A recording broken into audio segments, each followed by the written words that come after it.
So after April 1st, 2025, if your employer pays you less than £12.21 an hour, then they are breaking the law. You should remind them that was changed by the government, right? Yeah. Hello my friends, welcome to this video.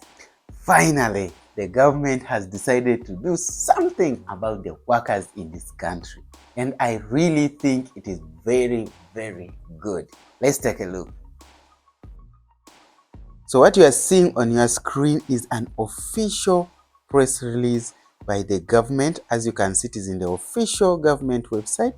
And as you can read, it says, April pay rise set to boost pockets of over 3 million workers. All right, guys, you know that things have been going up and up and up in terms of price. Rent has gone up, groceries have gone up, everything is going up, inflation has become inflation. And workers have been crying about this because somehow the pay had remained the same, unless of course if you got promotion or something like that. But finally, from April 1st, 2025, some significant changes are going to happen. And that means there's going to be some more pounds in your pocket to spend on something that you might needing, or even just something that you have always wanted to do, to get, but you couldn't for one reason or the other. And as the Employment Rights Minister rightly put it, economic growth only matters when the working people can feel the benefits. So that's why the government has decided to do something about this issue. So from April, guys, your earnings are going to improve. So let's see just by how much. Let's go. Welcome back, guys. But before we dive deeper, allow me to say thank you so much to all my returning subscribers. You guys are the best of the best. You are the best motivation I have, and I love you guys. And if you're new here, my name is Emmanuel. Welcome to this channel. Here we talk about opportunities in the UK, whether study or work. And if that information is of interest to you, all you need to do is to hit subscribe so you can join this family, and don't forget to turn on that notification bell, because next time I might share a video that has information that will directly benefit you and you don't want to see it when it is too late. But if you want to be among the very first to see it, just turn on that notification and you will see the video as soon as I publish it. Thank you for doing that. Let's continue. So here is the full detail. It is very short, so we can go through it quickly.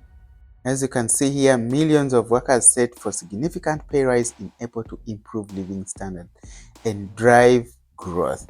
Pay boost worth £1,400 per year for eligible full-time workers as government takes significant step towards genuine living wage.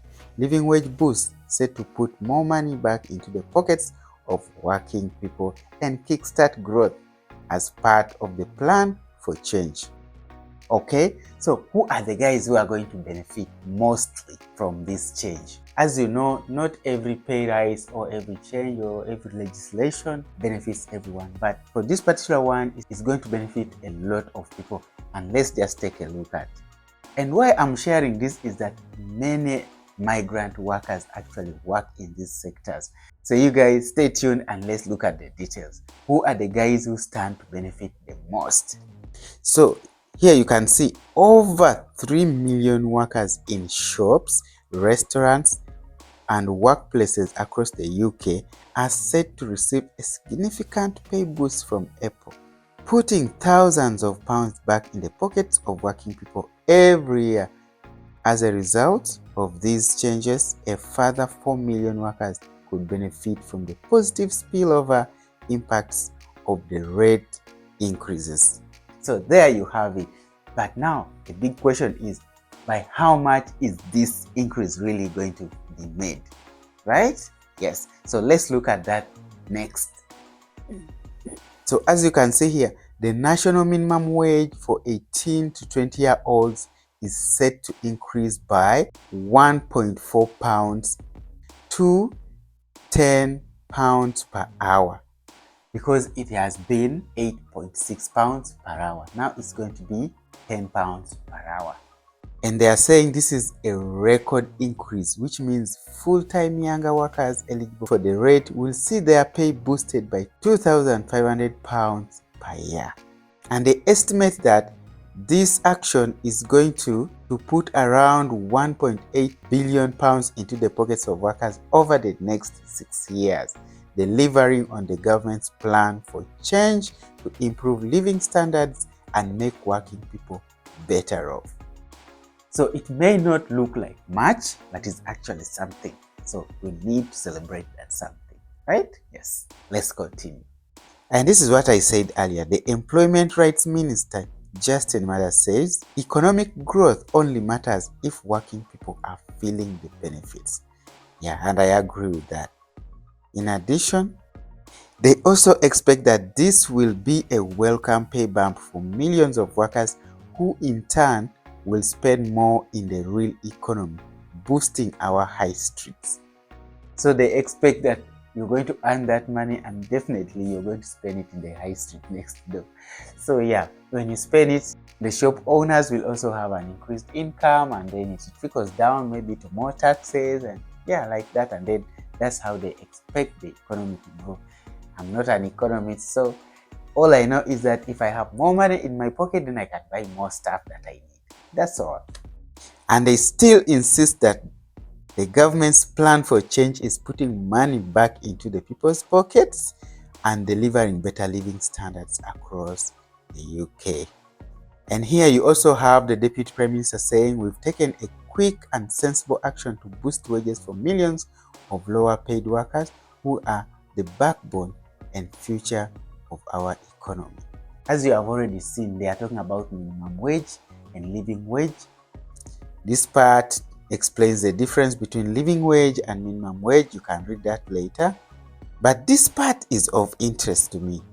This is the first time the national living wage has taken into account the cost of living and inflation, and marks the first step towards aligning the national minimum wage for 18 to 20-year-olds and national living wage to create a single adult rate. This will put an end to the age-based wage discrimination, meaning employers can no longer be justified in paying younger workers less for doing the same job as their older colleagues. So currently, what has been happening in the UK is that you are paid according to your age. If it is an entry-level job and you are aged 18 to 20, you will not earn the same amount as somebody aged 21 and over, even if you are doing the same exact job. So government is now saying that must be abolished, because a lot of young people complained, and rightly so, because if the role is the same, the outcome of the work is the same, why do you pay me differently just because of my age? So that is the discrimination government wants to do away with by aligning that all adults should all earn that same amount, and not saying if you are 18 to 20, you should earn less than a person 21 and older, which is a good thing for many young people out there, right? Yeah. People should actually be paid according to what they are doing, not according to their age. We have looked at the change for the 18 to 20-year-old. How about other people? How is this going to change? So let's look at that next.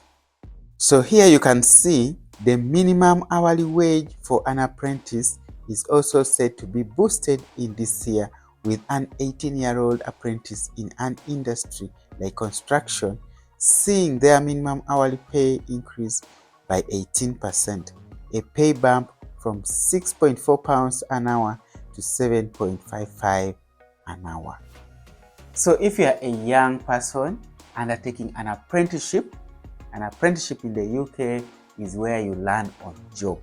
So currently, if you are 18, 20, you would be paid £6.4 an hour for that. But now that is going to move to £7.55 an hour. The other changes are right here. The national living wage for those aged 21 and over will rise from £11.44 an hour to £12.21 per hour. And I know for a fact that most of the workers, especially the migrant workers, fall under this age bracket. Very few are actually below 21. So you guys, the minimum pay now is going to move to 12.21 pounds. So after April 1st, 2025, if your employer pays you less than 12.21 pounds an hour, then they are breaking the law. We should remind them that was changed by the government, right? Yeah, the minimum they should pay you is 12.21 pounds an hour. So that's about 25,600 and something. Yeah, roughly. You can do the math, but yeah, that is it. That is going to be the new minimum salary. But that's not all. There is more to it. Let's take a look at other benefits briefly, and then we end this video. But before we do that, if you are finding any value from this video, I would like to remind you, please give it a thumbs up, share it with your friends so that YouTube can recommend this video to other people who might also benefit from this information. And in fact, this is one of the ways you can actually support this channel, just by hitting the thumbs up. Thank you for doing that. Let's continue. So here also you can see other benefits that are going to come with these changes, and you can read increases to statutory rates for family leave, sick pay, and redundancy pay. I'm just going to go through that quickly so that you can understand what is in for you. Okay, the statutory rates for pay that apply to different types of family leave and sick pay are due to rise by 6.7% from April 2025.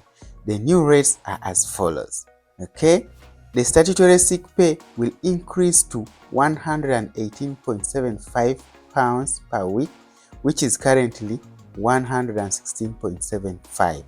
Then the statutory maternity, paternity, adoption, neonatal care, shared parental and parental bereavement pay will increase to 187.18 pounds per week, which is currently 184.03 pounds. Then the lower earnings limit, the minimum an employee needs to earn each week qualify for this statutory payment, will also increase from 120 pounds to 125 pounds. The lower earnings limit for maternity allowance will remain at 30 pounds per week. And then an increase to the cap on a week's pay for calculating the statutory redundancy payment is also expected from April 2025, but has not yet been announced. So guys, you can see now your allowance for bereavement, if unfortunately you lost a parent, God forbid, has increased. Maternity, neonatal care. Well, I think the government has realized how expensive it is to have a baby in this country. So they are trying to kind of cushion you a little bit, yeah, which is a good thing. Then there is also the part which I haven't read, which talks about those who are on zero contract. For those who don't understand what zero contract is, that it's basically that you sign up with an employer, but on your contract, the hours of your contract are not stated. So basically it means the employer calls you when they have a need. Either someone is missing, or they're absent, or suddenly resigned, or something like that has come up, or something else has come up and a particular employee cannot attend duty, then they call on you. But sometimes they can call you, you prepare, and then at the last minute they call you to cancel. They say, you know, something else has changed, now you cannot come for the shift. So now the government is saying, if an employer does that, then they must pay you compensation for the entire shift, which is also a good thing, because that has really been an issue for some workers. And it can be a real pain, I can assure you. But now, once it is cancelled, you just relax. The employer must pay you for that cancelled shift. And I think that is going to be a big relief for those who are on zero contract. So my friends, what do you think about these changes? Let me know what your thoughts are. Will the workers really feel the benefits of working? Let me know under the comment section. Otherwise, thank you for watching. See you in the next one.